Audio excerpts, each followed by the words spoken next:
Secret recipe MDH का जीरा SIP जल जीरा मसाला। सिप सिप जीरा सिप MDH का जल जीरा सिप MDH का जल जीरा सिप।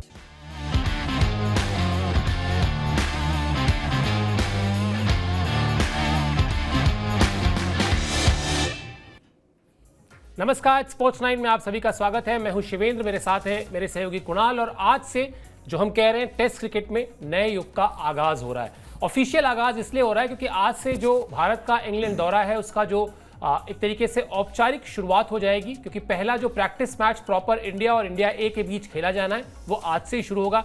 बेकनहम में ये मैच खेला जाएगा। कैसी है इस सीरीज की पूरी तैयारी, उस पर बातचीत करेंगे। इस मैच से पहले जो नेट सेशन था आखिरी, उसमें क्या कुछ हुआ उस पर भी बातचीत करेंगे। और साथ ही साथ आपको यही बताएंगे कि आखिर ऐसा क्यों कहा जा रहा है कि ये WTC फाइनल है या WTC फ्यूनरल है। बहुत कड़ी बात कही है लोगों ने, क्योंकि जिस तरह से वर्ल्ड टेस्ट चैंपियनशिप का हुआ था, जिस तरह से कहा जा रहा था कि दुनिया की दो बेस्ट टीमें लड़ रही हैं, क्या 2 दिन में 28 विकेट गिरने चाहिए, इस पर भी बातचीत करेंगे। लेकिन शुरुआत करते हैं सबसे पहले आज इस मैच के, इंडिया के मैच के अपडेट से। इंडिया और इंडिया ए के बीच आज ये मैच शुरू होगा, प्रैक्टिस मैच। बेकनहम में ये मैच खेला जाएगा जो इंट्रा स्क्वाड मैच है, यानी सारे ही खिलाड़ी इंडिया के हैं, उसमें से एक टीम इंडिया की होगी, एक टीम इंडिया ए की होगी। टेस्ट सीरीज से पहले आखिरी प्रैक्टिस मैच है ये। 2 मैचेस और खेले गए थे, लेकिन उसमें इंडिया ए की टीम खेली थी और वहां पर भी, हालांकि इंडिया ए की टीम में भी करीब आधा दर्जन खिलाड़ी ऐसे थे जो टेस्ट टीम का हिस्सा हैं। तो कुल मिलाजुला के कोशिश यही की गई थी, क्योंकि उस वक्त आपको याद होगा IPL चल रहा था, तो इस तरह का प्रयास था कि जो खिलाड़ी टेस्ट टीम का हिस्सा हैं और IPL से फ्री हो गए हैं उनको वहां भेज दिया जाए और वहां पर जाकर वो इंग्लैंड लायंस के खिलाफ जो साइड मैच था, टूर मैच था, वो खेले। और उसको खेलने के बाद वो दोनों मैच ड्रॉ रहे। वहां पर करुण नायर ने एक दोहरा शतक लगाया, KL राहुल ने भी वहां पे अच्छे रन्स किए। लेकिन अभी कुछ सवालों के जवाब बाकी हैं, मसलन यशस्वी जायसवाल नहीं चले, और भी कुछ चीजें हैं। ये मैच जो है इंट्रा स्क्वाड मैच भले ही है, लेकिन निगाहें गौतम गंभीर की, निगाहें शुभमन गिल की इसी बात पर होंगी कि वो जो प्लेइंग 11 के 1-2 सवाल बाकी हैं, 1-2 सवाल में जो किंतु परंतु है, उसके जवाब मिल जाएं इस मैच से। बिल्कुल जी, और कई सारे सवाल हैं, मतलब उन सवालों के जवाब जो है वो ढूंढने। और ये पहले ही हमने आपको बताया भी था कि जो गेंदबाजी कोच है मौनी मौकल, वो कह चुके थे कि भाई प्लेइंग 11 की तस्वीर जो है हम वो इंट्रा स्क्वाड मैच से जो है वो तय करेंगे कि वहाँ पर किस तरीके से जो है खिलाड़ी रिस्पॉन्ड करते हैं। एक प्रैक्टिस नेट सेशन में बात और होती है, मगर 4 दिन में 360 ओवर की गेंदबाजी आप चाहते हो कि गेंदबाज कर जाएं, बल्लेबाज आप चाहते हो कि भाई बल्लेबाजी करके दिखाएं उस तरीके से। किसी एक खास बल्लेबाज को जो है बुमराह के खिलाफ जो है वो बल्लेबाजी करवाई जाएगी। इतनी बहुत सारी टैक्टिकल चीज़ें होती है जो इसके अंदर आप देखना चाहते हो, परखना चाहते हो। उसके बाद आप एक फैसला लेना चाहते हो कि हाँ भाई इस सिचुएशन के अंदर ये खिलाड़ी जो है वो बेटर परफॉर्म करता है, इसको फिर आप 18 में से जो है वो 11 का एक फैसला, एक तस्वीर जो है वो खींचोगे।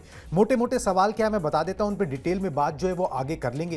भाई पहला सवाल यही है कि जसप्रीत बुमराह का जोड़ीदार कौन होगा। आपके पास ऑप्शंस है, आकाशदीप है, प्रसिद्ध कृष्णा है, मोहम्मद सिराज हैं, उनका जोड़ीदार कौन होगा, थर्ड पेसर कौन होगा। अगर आप एक जडेजा के साथ जाओगे या कुलदीप के साथ जाना चाहते हो, आप शार्दुल ठाकुर को ऑलराउंडर लेना चाहते हो, नीतीश कुमार रेड्डी को लेना चाहते हो, कुछ इसी तरीके के बैटिंग ऑर्डर किस तरीके से होगा, ये सब चीजें जो है ना वो इन 4 दिनों के अंदर टीम इंडिया जो है वो सॉर्ट आउट कर लेना चाहती है। और इसके लिए कुछ खास रिक्वेस्ट भी जो है वो मेरे ख्याल से गौतम गंभीर ने की है, जिसको इन ऑल प्रोबेबिलिटी मान ही लिया जाएगा कि भाई ये क्लोज डोर होगा, मतलब मीडिया जो है वो अलाउड नहीं होगी। दरअसल जो जहां पर ये हो रहा है, कैंट जो वो एरिया है उसके साथ ही में रोड है।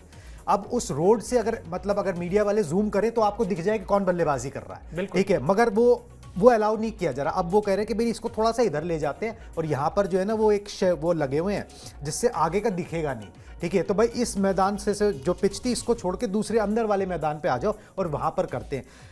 ये ऑस्ट्रेलिया से पहले भी किया गया था। अब वो डराने वाली बात नहीं कर रहा हूं कि मैं ऑस्ट्रेलिया में फिर हुआ क्या था वो सबने देखा, ठीक है, मगर ये यहां पर भी किया जा रहा है। तो कोई टैक्टिक है, पता नहीं अंदर ऐसा क्या किया जाता है जो आप लोगों से छुपाना चाहते हो। बिल्कुल, और आपने कहा ऑस्ट्रेलिया में भी ऐसा किया गया था 2007 वर्ल्ड कप में, जब भारतीय टीम पहले राउंड में बाहर हो गई थी ना। उससे पहले भी राहुल द्रविड़ जिस तरह की प्रैक्टिस चाहते थे और जिस तरह से पिच को उन्होंने जाके देखा था, यही लग रहा था कि वो सब कुछ छुपा के करना चाहते हैं। पता नहीं कौन सी प्लानिंग लीक हो जाती है। मुझे लगता है क्रिकेट को जब तक आप गेंद और बल्ले की लड़ाई रखते हैं ना, तब तक आप सफल रहते हैं। जब आप उसमें बहुत सारे कॉम्प्लिकेशन डाल देते हैं तब फिर वो चीजें फंसती हैं। खैर, हो सकता है इसके पीछे कोई स्ट्रैटेजी हो। कल जैसे मैंने कुणाल से पूछा कि इंट्रा स्क्वाड मैच क्यों खेलते हैं? तो इन्होंने कहा कि कई बार ऐसा होता है कि जो विरोधी टीम होती है वो आपको अपने सी ग्रेड के प्लेयर्स देती है, तो आप तैयारी भी नहीं कर सकते हैं, आपको मुकाबला ही नहीं मिलता उस मैच में जिसको आप साइड मैच के तौर पर खेल रहे हैं। आप तो पूरा पसीना बहा रहे हैं लेकिन आपको कुछ मिल नहीं रहा है वहां से। तो इससे अच्छा है अपनी टीम से खेलें, अपनी टीम आपको बेहतर फाइट दे सकती है। ये अपडेट आपको दिखाते हैं जिसमें हम आपको बता रहे हैं कि आखिर क्या, अभी जैसा कुणाल ने कहा भी कि ये जो मैच है ये 4 दिन तक चलेगा, कई खिलाड़ियों की परफॉर्मेंस पर नजर रहेगी। अभी यही हम चर्चा भी कर रहे थे। यशस्वी जायसवाल पर अलग से बात करना जरूरी है, इन पर बात करेंगे क्योंकि उनके परफॉर्मेंस पर सबसे ज्यादा नजर रहने वाली है। अचानक यशस्वी जायसवाल जो है वो टीम के सीनियर प्लेयर हो गए कहना चाहिए, या टीम के एक ऐसे खिलाड़ी हो गए जिन पर जिम्मेदारी अब ज्यादा है। केएल राहुल और करुण नायर को लेकर ज्यादा टेंशन नहीं है क्योंकि दोनों की ही फॉर्म अच्छी है। दोनों ने ही जो साइड मैचेस खेले गए थे इंग्लैंड लायंस के खिलाफ वहां पर अच्छा परफॉर्मेंस किया था। ऑलराउंडर खिलाड़ियों को लेकर बातचीत होगी जिसका जिक्र अभी कुणाल ने बहुत डिटेल में किया कि किस तरीके से आपके सामने 4 ऑलराउंडर्स हैं, अब आप किसके साथ जाना चाहते हैं। शायद पिच के हिसाब से, शायद मौसम के हिसाब से ये चीजें आप तय करेंगे, लेकिन यहां पर एक पेच ये भी है कुणाल की, आप मैच देख तो रहे हैं केंट में खेलते हुए इन खिलाड़ियों को, लेकिन मुकाबला लीड्स में होना है। और फिर वही वाली बात है कि आप कानपुर में आपने प्रैक्टिस मैच खेला और बैंगलोर में जाके आपको असली मैच खेलना है, या आपको मोहाली में जाके मैच खेलना है, तो वो तो फिर आपके लिए मौसम तो बदल ही गया।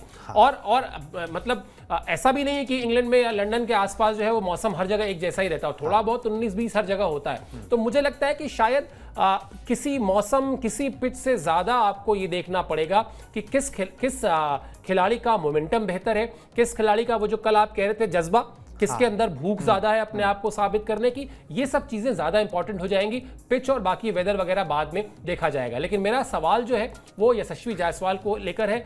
रोहित शर्मा जब तक थे तब तक रोहित शर्मा पर ये जिम्मेदार, और ये बड़े बल्लेबाजों की खूबी भी होती है कि वो अपनी बल्लेबाजी के साथ साथ सामने वाले से बल्लेबाजी करवा लेते हैं। उदाहरण के लिए मान लीजिए आप ऑस्ट्रेलिया का सामना कर रहे हैं और आपके सामने हेजलवुड हैं या मिचेल स्टार्क हैं या पैट कमिंस है और रोहित शर्मा है, वो जाकर कह सकते थे यशस्वी को कि तुम्हें अगर पैट कमिंस में प्रॉब्लम हो रही है कोई बात नहीं, सिंगल लेके स्ट्राइक मुझे दे दो, मैं संभाल लूंगा, मैं देख लूंगा।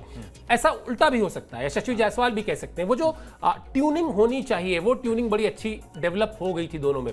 अब जब रोहित नहीं है, यशस्वी जायसवाल का रोल बड़ा है और अब उस रोल पर उनकी जो कहा जाता है टेस्ट, वो टेस्ट भी बड़ा होने वाला है। बिल्कुल जी, बड़ा टेस्ट होगा और उसके लिए तैयार है। मतलब मैंने जितना भी हम लोगों ने देखा, रोहित शर्मा जितना उनको ट्रांसफर कर सकते थे अपनी नॉलेज, जितना उन्होंने वेस्ट इंडीज के दौरे पर जब वो टेस्ट मैचेस खेल रहे थे तो विराट कोहली जितना उनको समझा सकते थे अपनी तरफ से, जितना भी बातचीत करके समझाया जा सकता है वो किया जा सकता है। अब ये लर्निंग ना कभी तो खत्म होती ही है, कभी आपको खुद मैदान पर उतरना पड़ता ही है। आप हमेशा कोच नहीं कर सकते हो कि भैया आप तैयारी कर रहे हो। तो यशस्वी जायसवाल और पूरी टीम के लिए वो दौरा आ गया है, वो दिन आ गया है कि जब आपके ऊपर वो हाथ नहीं है कि भाई जो देख लेंगे, ठीक है, जो भी होगा देखा जाएगा, तुम अपना जाके खेलो। अब आपको अपने प्रदर्शन पर जो है ना और बहुत ज़्यादा ध्यान देना है, क्योंकि एक तो अब आपको ही देखना है और दूसरा आपको ही देखने वाला नहीं है, ठीक है। तो यहाँ पर जो है वो परफॉर्मेंस का प्रेशर जो है ना वो ज़रूर रहेगा। कॉन्फिडेंस यशस्वी जायसवाल को इस बात का ज़रूर रहेगा कि भाई जब इंग्लैंड आई थी इंडिया के अंदर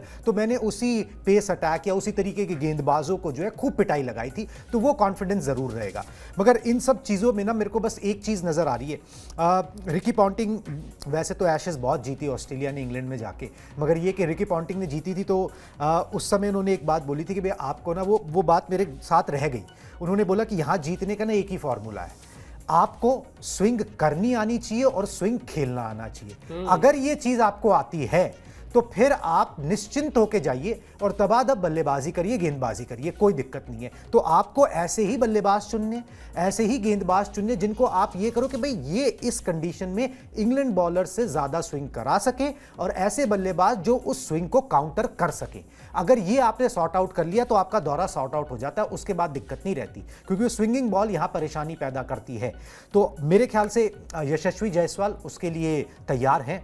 वो मैदान पे अब पता लगेगा कि वो अपनी प्लानिंग को किस तरीके से अमली जामा पहनाते हैं, क्योंकि स्विंगिंग बॉल ही जो है वो परेशानी यहाँ पर क्रिएट करेगी। और इंग्लैंड में हम जानते हैं कि बॉल 10 ओवर नहीं, वो 30-30 ओवर तक स्विंग करती रहती है। बिल्कुल, तो फिर तो फॉर्मूला बड़ा सिंपल है, हिम्मत दिखाइए, बैटिंग क्रीज से थोड़ा आगे खड़े होकर बल्लेबाजी कीजिए ताकि स्विंग करने के लिए आप समय ना दीजिए, लेकिन फिर उसके लिए वो रिएक्शन टाइम कम हो जाता है। बिल्कुल, रिएक्शन टाइम कम हो जाता है। वो रिस्क लेने की क्षमता भी आपके अंदर होनी चाहिए, जिसका जिक्र भी कुणाल कर रहे थे। चलिए अब आपको बताते हैं वो जो चौथा नेट सेशन हुआ भारतीय टीम का वहां क्या क्या हुआ। वो नेट सेशन जो था वो वैकल्पिक था, ऑप्शनल था, और उसमें जो है तेज गेंदबाजों ने आराम किया।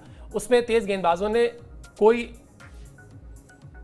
नेट प्रैक्टिस नहीं की, बल्कि स्पिनर्स पहुंचे थे सारे के सारे, लेकिन बुमराह, सिराज, आकाशदीप, शार्दुल ने इस ऑप्शनल नेट सेशन में हिस्सा नहीं लिया। सभी प्रमुख गेंदबाजों ने भी अभ्यास किया, माफ कीजिए सभी प्रमुख बल्लेबाजों ने भी अभ्यास किया, लेकिन जो तेज गेंदबाज थे उन्होंने रेस्ट किया, रेस्ट डे मनाया। और समझ में भी आता है क्योंकि इससे पहले जो 3 या 4 नेट सेशन थे उसमें लगातार इन गेंदबाजों ने इंक्लूडिंग जसप्रीत बुमराह लगातार मेहनत की थी, लगातार मशक्कत की थी, और इसीलिए ये तय हुआ होगा कि चलिए अब इस ऑप्शनल नेट सेशन से तेज गेंदबाजों को थोड़ी राहत दे देते हैं ताकि वो रिकवर कर सकें। अब आपको बताते हैं गौतम गंभीर का वो खास मैसेज, एक मैसेज उन्होंने दिया है जिसकी चर्चा कल भी सोशल मीडिया में थी, आज भी है, कि वो मैसेज जिसमें वो बहुत साफ तौर पर कह रहे हैं कि 2 ही तरीके हैं, या तो हम हाथ पे हाथ रख के बैठ जाएं और कहें कि साहब अब रोहित नहीं है, विराट नहीं है और अश्विन नहीं है तो हम क्या ही खेलेंगे, या दूसरा तरीका है कि हम कहें कि कोई बात नहीं, रोहित नहीं है, विराट नहीं है और अश्विन नहीं है तो भी क्या, ये क्रिकेट है और अगर ये टीम गेम है तो ये टीम है और भारत की टीम है,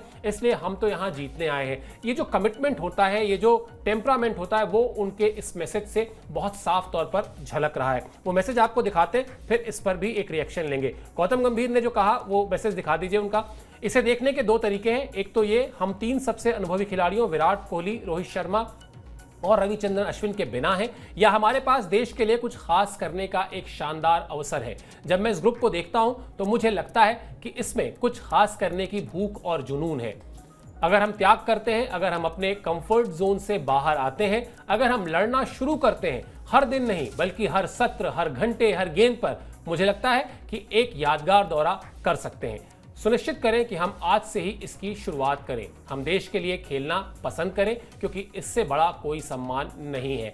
वो जिस तरह का उनका टेम्परामेंट है गौतम गंभीर का, जिस तरह से उन्होंने अपने करियर में क्रिकेट खेली है, जिस तरह से उन्होंने अपनी कोचिंग में अपनी टीम को खिलाया है, टीम कम्स फर्स्ट, ये उनका मोटो रहा है और यही हमने हमेशा देखा, चाहे वो आईपीएल में जब उनको कैप्टेंसी मिली थी तब की आप बात कर लें, चाहे आप उनको भारतीय क्रिकेटर के तौर पर जब वो टीम में रहे, जब उन्होंने 2007 का वो T20 वर्ल्ड कप याद कीजिए जहां पर फाइनल में उनके सबसे ज़्यादा रन थे, उसके बाद 2011 का वर्ल्ड कप याद कीजिए जहां फाइनल में उनके सबसे ज़्यादा रन थे, लेकिन बावजूद इसके उन्होंने कभी ये नहीं कहा कि ये मेरी वजह से जीत गए या मैंने जिता दिया, हमेशा उनके हिसाब से हमेशा टीम आई। यहां भी यही कहना चाहते हैं कि बड़े खिलाड़ी नहीं है, एक ना एक दिन, जैसे आपने शुरुआत में कहा ना कि आप हमेशा सिखा नहीं सकते हैं, एक दिन तो आता है ना जब आप कहते हैं भाई आपके घर में आपको किसी ने कार चलाना सिखाई, उसके बाद एक दिन चाबी दे दी और कहा आप जाओ तुमको चलानी है, अब ये जो ट्रैफिक है ना ये तुम्ही को देखना है, अब तुम हाईवे पे चलाओगे, पतली पतली गलियों में चलाओगे, मेन रोड पे चलाओगे, तय करो और जाओ चलाओ। तो वैसी ही चीज है, वही चीज गौतम गंभीर भी है। भाई कभी ना कभी तो ये खिलाड़ी जाते ही, तो अगर चले गए हैं तो उनके नाम पर बैठ के सोचते रहें, उससे अच्छा बेहतर करें, बेहतर सोचें और हर बॉल पर लड़ने का इंटेंट दिखाएं।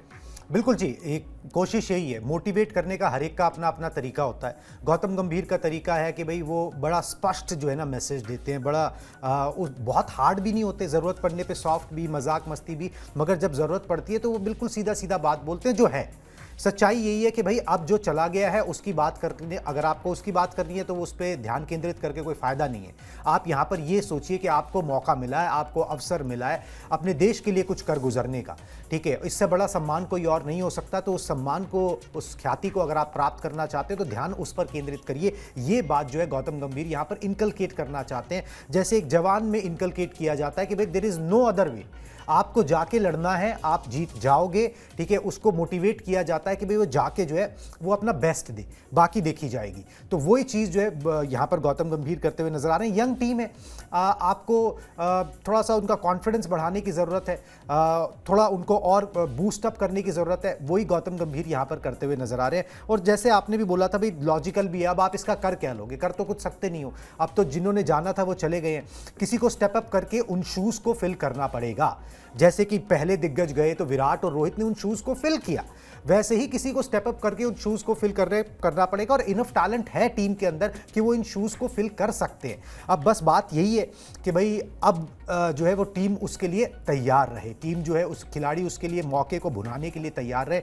और इसका सबसे बेस्ट तरीका यही है कि अगर आप में हंगर बहुत होगी, अगर आपका माइंडसेट उस तरीके का किया जाएगा, तो फिर कामयाबी मिलने के चांसेस जो हैं वो ज़्यादा हो जाएंगे, क्योंकि संघर्ष जो है आदमी फिर करेगा, और जो कोशिश करता रहता है उसकी कभी हार नहीं होती। इसी तरीके से जो है यहाँ पर गौतम गंभीर चाहते हैं कि भाई खिलाड़ी जो है अपना बेस्ट दें, और हर कोई जो है इसलिए मैदान पर उतरे कि भाई हर बॉल पे संघर्ष करना है, टीम को जिताना है। और जो जिस चीज़ का जला हुआ होता है ना, आखिरकार ना वो उसका ध्यान रखता है। गौतम गंभीर को अपने करियर में इसी चीज़ का तो बहुत ज़्यादा पेन सहना पड़ा कि जब उन्होंने फाइनल में जो आपने जिक्र किया जो 97 रन बनाए, क्रेडिट धोनी को गया, ठीक है। तो वो स्टार कल्चर के जो है ना वो कभी भी हक में नहीं रहे हैं, ना तो वो खुद अपने आप को स्टार मानते थे और ना वो स्टार कल्चर के हक में रहे हैं। वो टीम को मानते हैं कि भाई टीम जो है उस तरीके से चले। ठीक भी है, ऑस्ट्रेलिया भी इसी तरीके से चली और उन्होंने बहुत कामयाबी हासिल की। That is the first priority जो गंभीर चाहते हैं। बिल्कुल, और यही तरीका भी होता है जब आप टीम के कोच हो और आपको एक उदाहरण रखना हो अपनी पूरी टीम के सामने, तो आप हमेशा उसमें वो जज्बा डालना चाहते हैं जिस जज्बे में जीत की भूख हो, जीत के लिए जुनून हो। और ये सच है कि अगर इस दौरे पर भारतीय टीम को अच्छा करना है तो वो जुनून, वो लड़ने की क्षमता, वो हर एक गेंद पर बेहतर करने की भूख दिखानी पड़ेगी, वरना फिर मुश्किल तो है, चुनौतियां तो है, इसमें किसी को दो राय नहीं है, इसमें कोई भी सवाल नहीं करेगा। लेकिन उस चुनौतियों से निकलने का जो रास्ता है वो रास्ता यही है कि आप लड़ाई करें। ये है सीक्रेट रेसिपी MDH का जीरा सिर्फ जलजीरा मसाला।